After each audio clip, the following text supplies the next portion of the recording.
Well, a very, very happy Monday morning to everyone, and welcome to the John Kentera Show on YouTube. Great to be back to you again this week. Today will be our only program, and then next week we'll get back to our regular Monday, Wednesday, and Friday at 9:30. And look forward to visiting with you then. I hope everyone had a great Christmas. I certainly did. I did have one of my daughters. Well, actually, both the daughters got sick.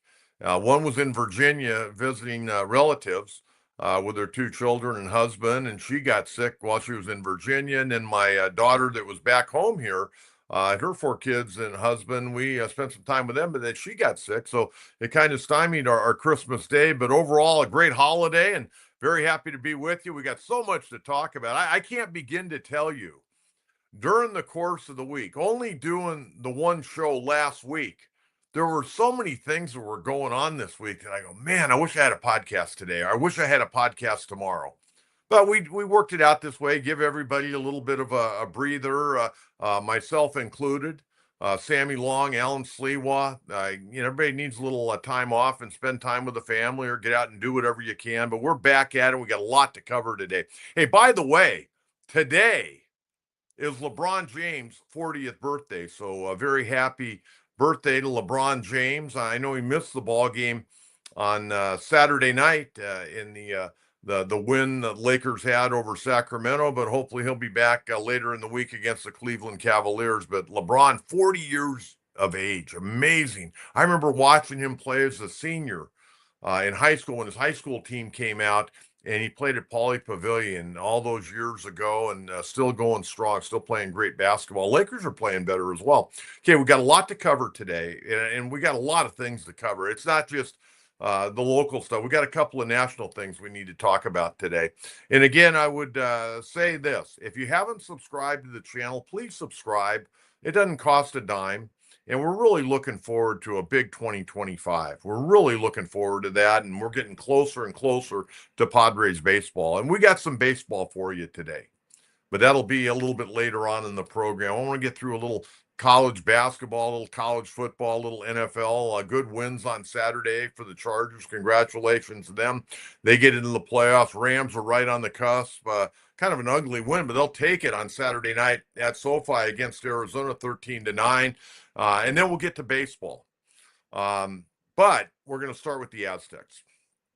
On Saturday, I was doing the UC San Diego game on ESPN Plus. So I didn't see the Aztec game, but I did tape it. And I came home. I knew what happened because I was listening to Ted Leitner and John Schaefer on the wrap-up show, and I knew they blew an 18-point lead. And I know about the charged block call. Bad call, no doubt about it. Ian Martinez ran over Miles Bird. I understand that. And Martinez scored a bucket, made the free throw, and the Aztecs end up getting beat on Tucker Anderson, nailing that three-pointer with about 6.8 seconds to go. And then Wayne McKinney, the former USD and Coronado star, came down, missed a three-pointer with 2 seconds to go. Ball game over. Utah State walks away with a 1-point victory at Viejas against the Aztecs.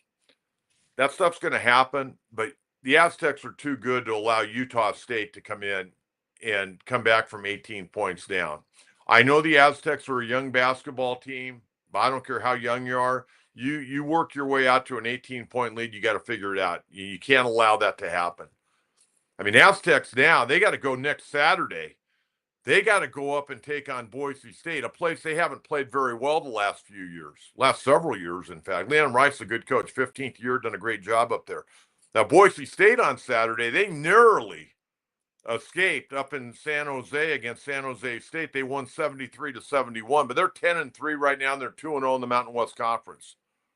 That's a devastating loss. The Aztecs now 1-1 in conference play. We'll find out later today how far they're going to drop in the rankings. They were 20th last week.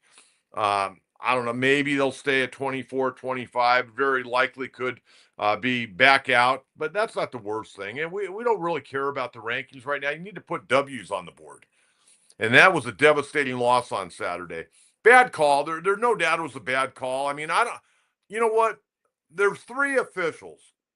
One official made it. I'm really surprised another official didn't come in and said, hey, I've got a charge all the way. I had a better look at it because that was a charge all the way. And that was a deciding bucket. I mean, that was a huge bucket at that time. But again, you blew an 18-point lead. Okay, I mentioned I was out at UCSD on Saturday calling their basketball game, their final non-conference game. They won. They won 109-50. They played Occidental, a Division III team, a team that the Aztecs played earlier in the year. Game was over before the ball was ever tipped off. But I will tell you this. Occidental in their league, the SCIAC, I think it is, the SCIAC, they're going to be okay. They're going to win a fair share of games. They came in at 4-3 and they got run off the court. Triton's final non-conference game, they're playing great basketball. I mean, they were number 10 in the mid-major coaches rankings last week. In fact, in the net ranking, they were 58. I mean, I never thought this year doing UCSD basketball games, I'd have to be looking at the Ken Palm ranking and the net ranking. But this team's playing great. They beat Utah State. They beat Utah State up in Logan.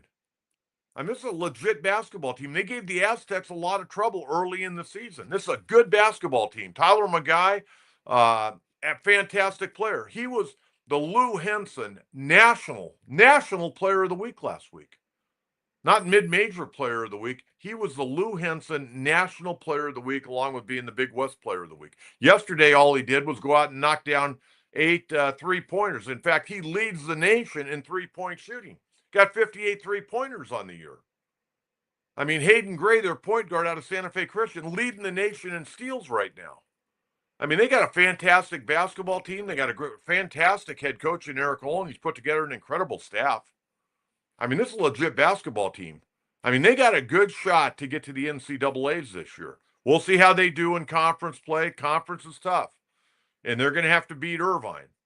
And there's some other teams. Santa Barbara, who they've already beaten at Santa Barbara. They beat them at the Thunderdome.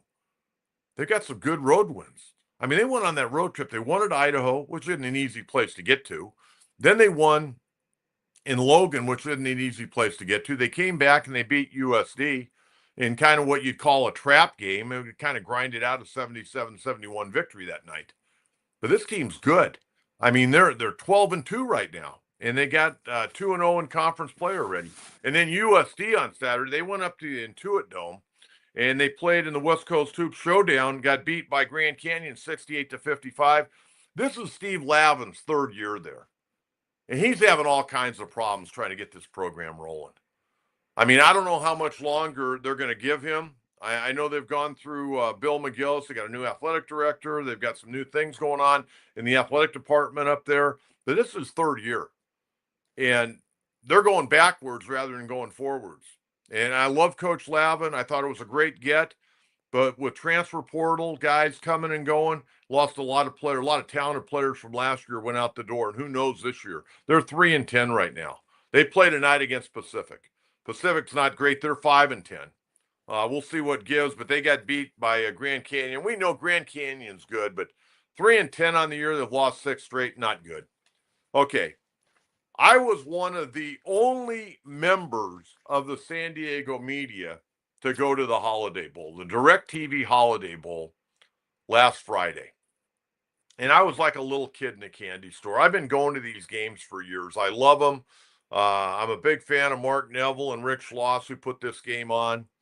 I know the matchup probably isn't the matchup I would have liked to see. But you know what? Even with Washington State having a bunch of guys going to the transfer portal, their running back not playing, a key wide receiver not playing, their great quarterback, John Mateer, opted out, already took a deal with Oklahoma. Washington State played their ass off. They came in and they were outmanned, outgunned, but they played their tail off until the final gun. Syracuse is a pretty good football team. And their quarterback, Kyle McCord, who played 3 years at Ohio State, put up big numbers. I mean, he threw for 453 yards, 5 touchdowns, 24 of 34. They had a good team. And they just slowly wore down Washington State. But Washington State's quarterback, Zevi Eckhouse, Did a heck of a job. It wasn't because of the quarterback play that Washington State got beat. Their defense couldn't stop Syracuse offense. And Eckhouse was great. I thought he played outstanding. 31 of 43, 363 yards, 3 touchdowns, threw a couple of picks. But overall, he did a heck of a job. And Kyle Williams, our senior wide receiver, he broke a record in the Holiday Bowl that was set by Dez Bryant. Remember Dez Bryant, Oklahoma State, Dallas Cowboys for so many years? Kyle Williams had 172 yards on 10 catches and a touchdown in the game. It was a fun game.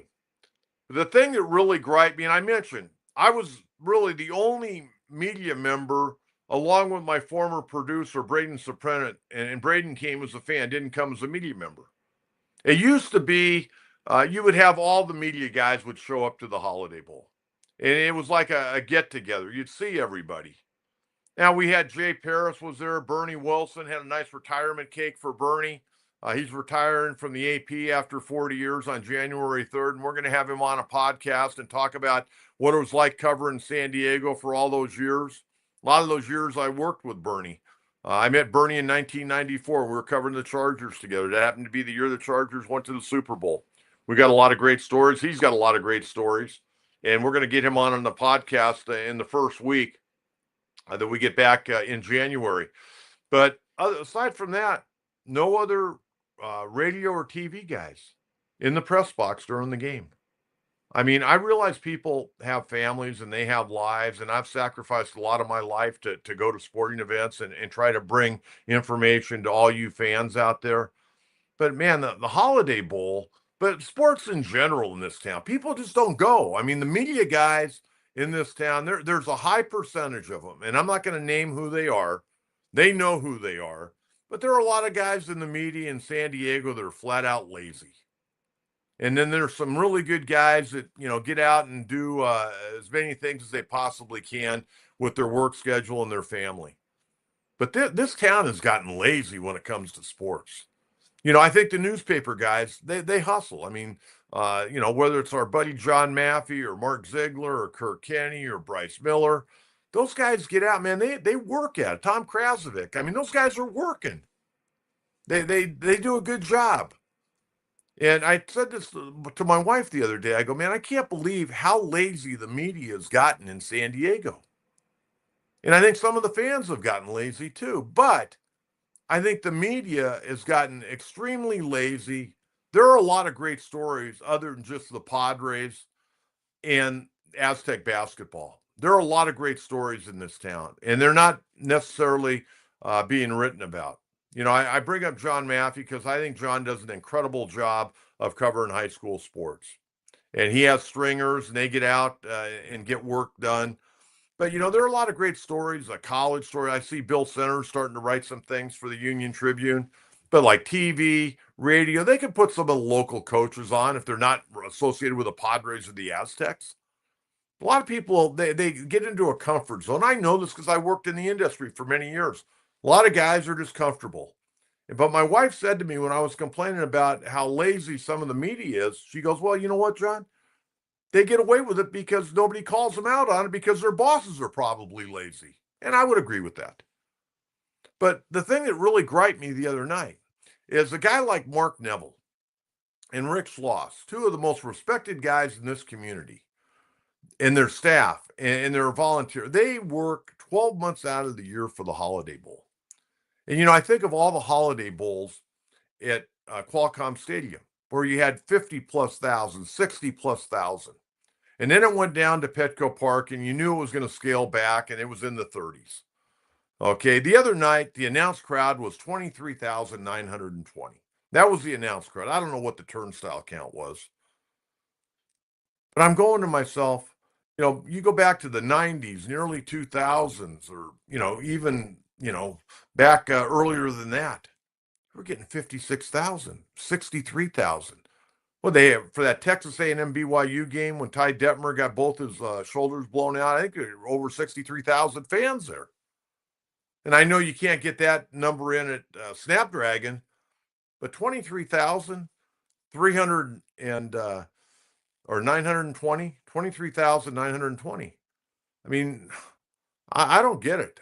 And not only that, San Diego football fans have been bred on the forward pass. Everybody says, well, if San Diego State would start throwing the ball, people would come out. Well, you had the number one quarterback in the country. He set the ACC single season passing record, broke Deshaun Watson's record the other night. McCord. I mean, he had this incredible year, and he threw the ball. I mean, you look at that game the other night, there were 606 total yards by Syracuse, 472 total yards. It was an offensive onslaught, 52-35. Points were going off right and left, but only 23,920. And I know the ticket, you can say the ticket price is the part, I get that. But I thought we were a little bit more of a football town, but maybe the matchup just wasn't good enough. But I'm just amazed you can't get at least 40,000 with, people coming from New York, people coming from Pullman, people coming from all over to watch the bowl game. And you'd figure, you get a fair amount from San Diego, maybe even Orange County fans, but it didn't work out. Okay, I want to talk a little bit about Colorado. And Deion Sanders, who there's a lot to like about Deion, but sometimes Deion just, he tries to be like Muhammad Ali and stir things up. But his team got blown out in the Alamo Bowl by BYU. BYU is just far better than Colorado. Colorado won 9 games, though. And that's only the second time in the last 2 decades that Colorado's won 9 games. And he's done a good job of building the program. We'll see where it goes with his 2 sons moving on and Travis Hunter moving on. But they got blown out big time in the bowl game by BYU, 36-14. Okay, late in the game, it's 36-7, and his son, Shedeur Sanders, is still in the game, and Travis Hunter, the wide receiver who won the Heisman Trophy, he won like every major award, it seems like. Both those guys are in the game. And I'm saying, you know what? This is pretty cool. Now, I know they took out insurance policies, but I got news for you. That's not the first time that's ever happened. In fact, the first time I ever heard about an insurance policy for a college athlete is when Marshall Faulk played at San Diego State back in the early 90s. They had the NCAA had insurance policies, and they had one on Marshall Faulk. So these guys had insurance policies, but that doesn't matter.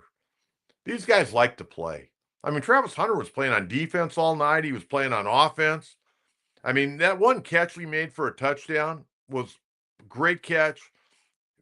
Knew where to go with the football, made a couple of great moves, got into the end zone, had, 106 yards receiving on 4 catches, that 43-yard touchdown. Shedeur Sanders, he took a beating in the game. But those guys played. And you know what? I give them a lot of credit. They're both going to be very high, from what we understand, number 1 draft picks. And they played to the bitter end. And I give the Sanders boy and Travis Hunter a lot of credit. Shiloh Sanders played in the game on the defensive side, but I give Deion credit. He got those guys to play, and they didn't have a good game. They got overwhelmed. They just didn't have the talent. But at the end of the day, he just created a great amount of talking points regarding Colorado football. You know that each of the last 2 years at Folsom Field, their home stadium, they've set attendance records. I mean, whatever they're paying him, they've got it a million times in return. All the national publicity. We'll see where it goes with these guys moving on to the NFL, but I give those kids a lot of credit for playing in that bowl game on Saturday night. Then on Saturday night, and I'm not going to ditz on this guy because I really like him. I think he's a hell of a player, and he's a great story. He started at Incarnate Word, and ended up, after a stop in the Pac-12, he ends up at Miami. That's Cam Ward. Miami got beat in their bowl game by Iowa State 42-41.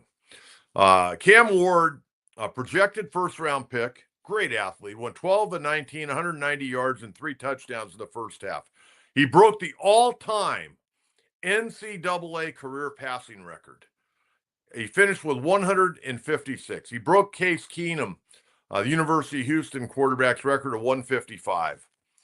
But then he came out of the game. He played the first half, and they're in a dogfight against Iowa State, who ended up winning the game by a point. Iowa State finished 11-3. Miami went 10-3. By the way, 6 straight bowl losses for Miami. But Cam Ward comes out of the game, and they put in Emory Williams in the second half. And I don't know what to believe on this. Mario Cristobal, who I'm not a big fan of, I don't think he's the greatest head coach. I think he's a pretty good coordinator, but I don't know how great a coach he is. But he said, because he knew Cam Ward was going to get, beat up by coming out of this game. I can't imagine taking yourself out of a game, your last game, and you're red hot, and you're with your teammates and guys you hang out and have pizza with and go to parties and chase girls with, and you're taking yourself out of the game after the first half because you set the NCAA record. But Mario Cristobal, their head coach, said, "Oh, that was the plan all along." But they didn't tell anybody until after the fact, and they knew that Cam Ward was going to get beat up. I'll let you decide. Did Cam Ward take himself out, or was that really the plan? I mean, I just can't imagine taking myself out of a game. If I've decided to play and I'm having a great game, why not finish that game?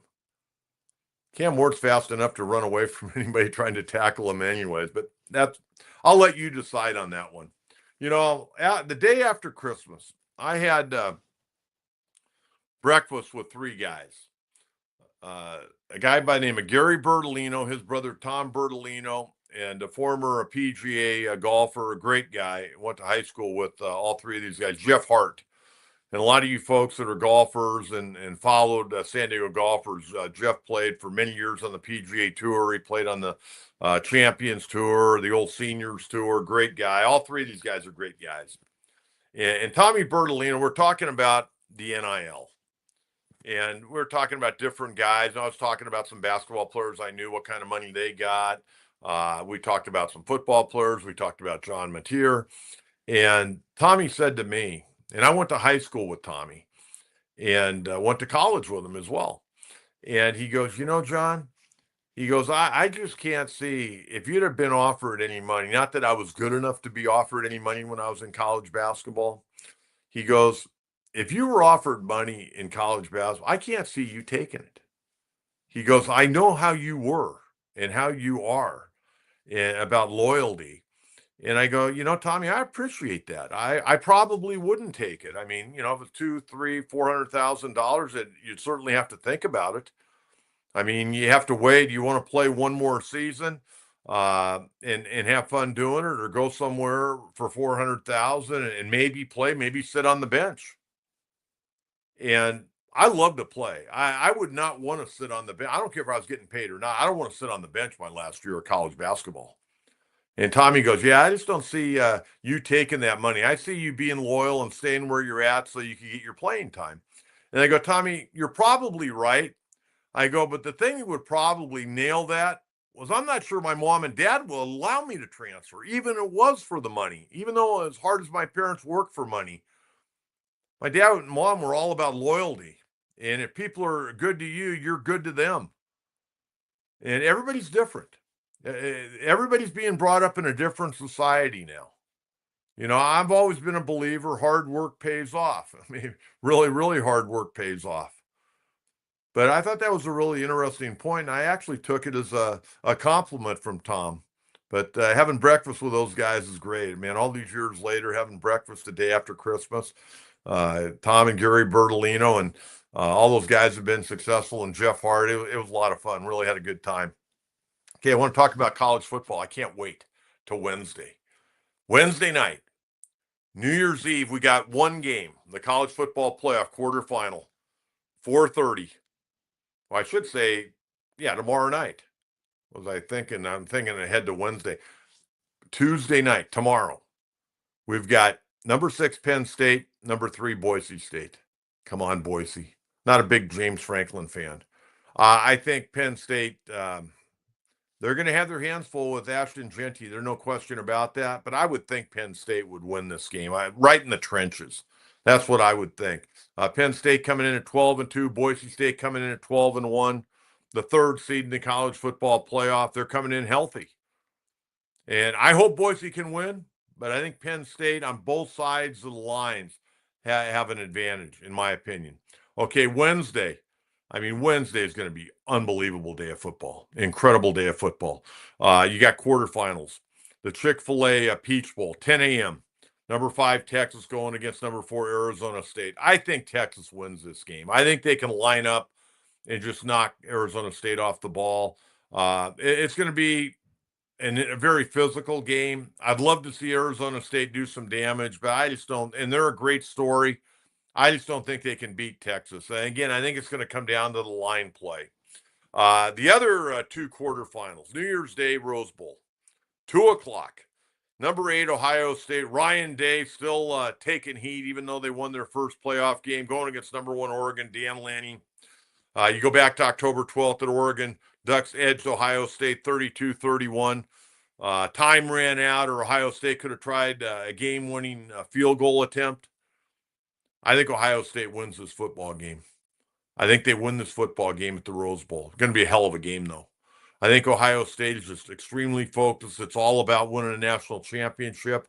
Dylan Gabriel's going to have a fantastic game. That defense of Oregon is going to have to really stand up to that big offensive line. And I realize Ohio State is used about 7 different combinations on their offensive line this year. They've had to move guys around. They've lost a couple of guys for the year, but they've still got a dynamite offensive line. So I got to go with Ohio State in that game.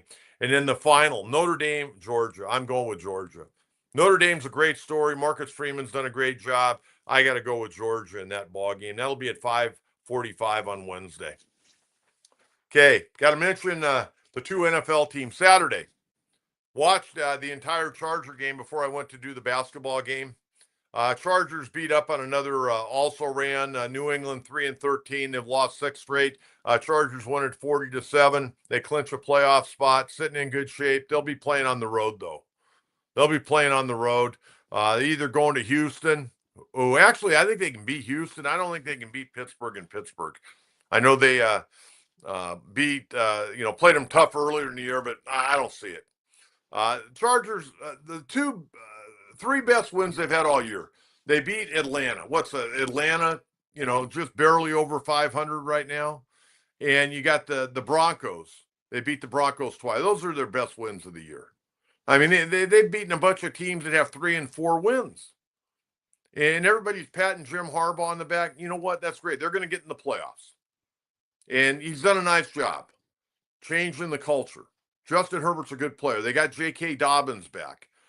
Ladd McConkey, over 1,000 yards receiving, 7 touchdowns, been a great safety net for Justin Herbert.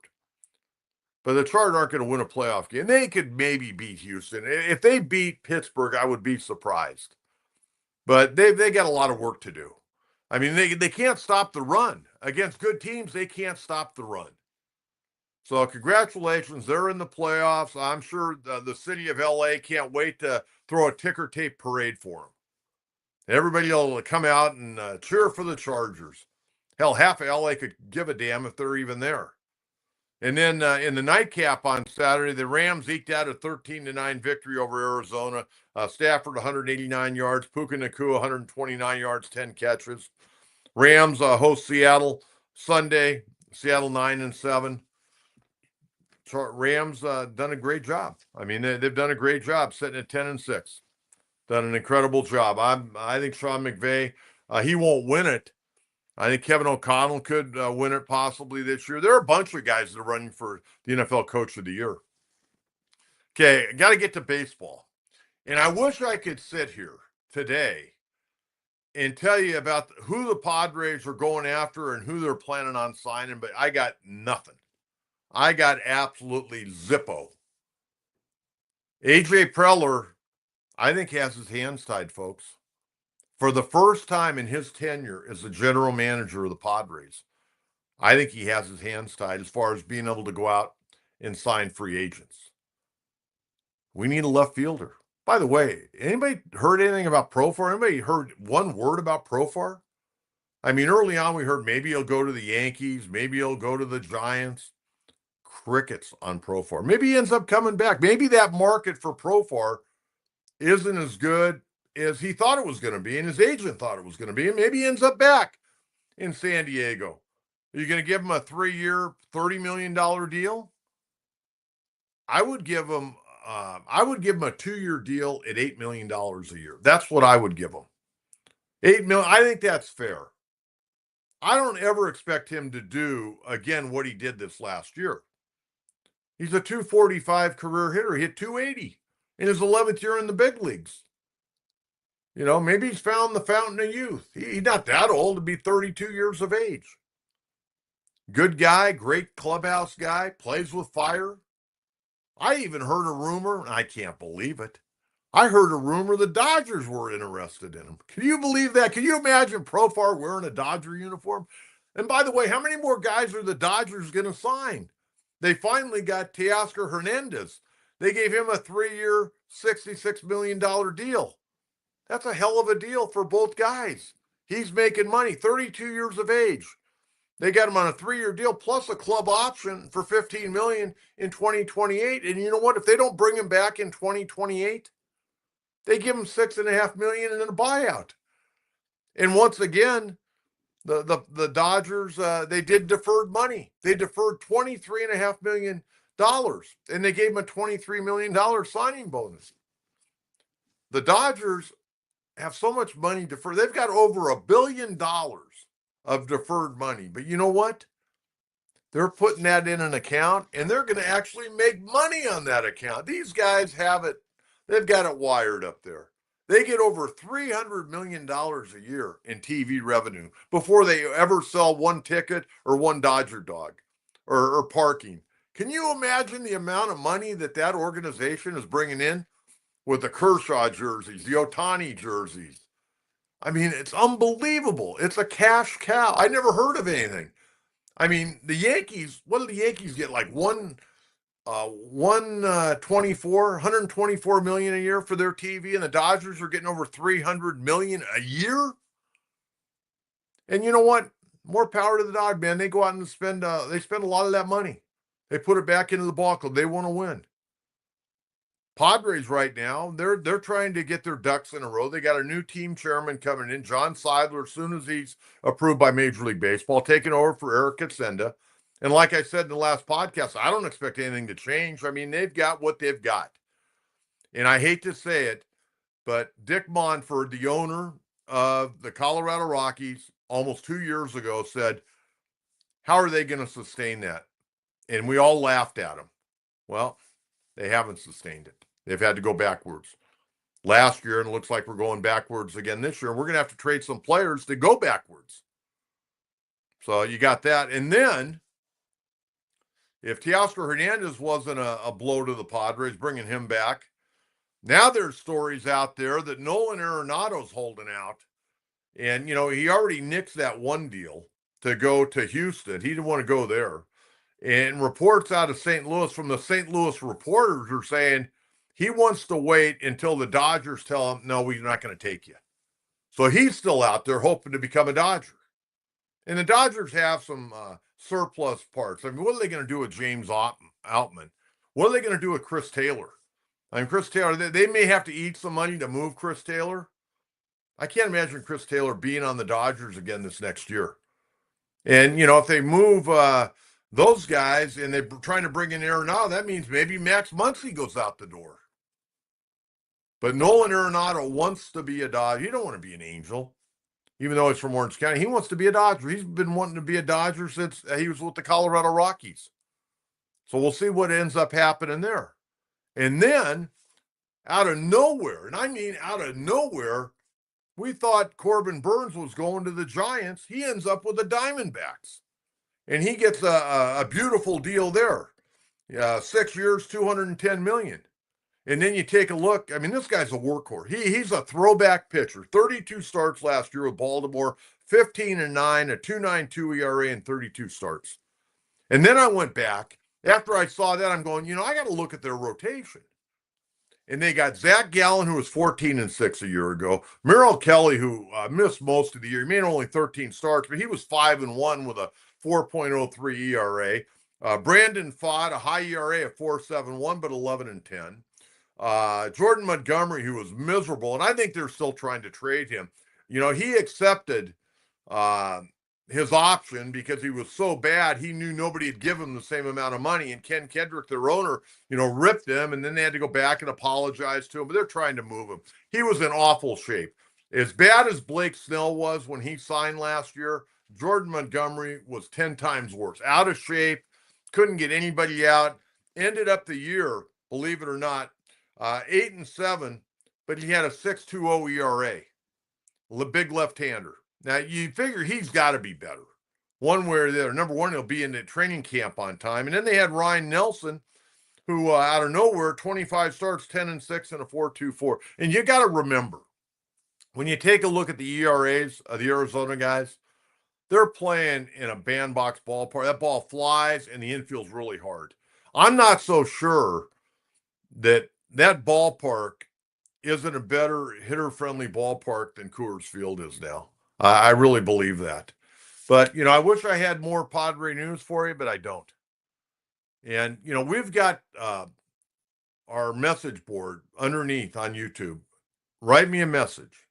And next week, when we get back on Monday, Wednesday, Friday, 9:30, we're going to get a little bit closer. Every day we're getting closer to spring training, folks. And this will be the best place. And I'm not trying to pat myself on the back. This will be the best place for realistic, up-to-date Padre news. Okay? It's unfiltered. And the Padres have a lot of work to do. But like I said, AJ, I don't think right now, he doesn't have a lot of flexibility. They may say they have flexibility, but I think he's going to have to move guys to get a left fielder, maybe. Definitely a catch. The free agent market and catching is awful. And even the guys that weren't all that great, some of them have already signed. And now you kind of got the bargain basement guys. Maybe you come back with Luis Camposano and sign another veteran guy to help him out. I don't know if you want to go down that road again. I mean, we've heard during the offseason about, trading Luis Arraez. I hope that doesn't happen. He's a free agent. Dylan Cease, I think, is going to be gone. I would be very, very surprised if Dylan Cease is a member of the Padres on opening day. Michael King, I think, will be here. And I think the Padres may try to get something done with Michael King at some point. But I think Dylan Cease, I think he's as good as gone. And you know what? You might be able to get a couple of good guys for him. And hopefully maybe one guy that can help the major league roster and then a top prospect. We'll have to wait and see. But you need a left fielder. You need a catcher. And you probably need 2 starting pitchers. Then you got to kind of continue to fortify that bullpen. I know they've had some minor league signs. Guys will come in on minor league contracts, and we can maybe get into that next week. And I talked to Phil Nevin. Phil Nevin, congratulations to Phil. He got back in baseball. Going to be working in concert with Will Venable. Not going to be on the coaching staff, going to be a member of the organization. I talked to Phil over the holidays. Phil will join us on one of our podcasts. And we're going to get a bunch of the different guys I know on the podcast going forward, especially before spring training. But I want to wish everyone a very, very happy New Year.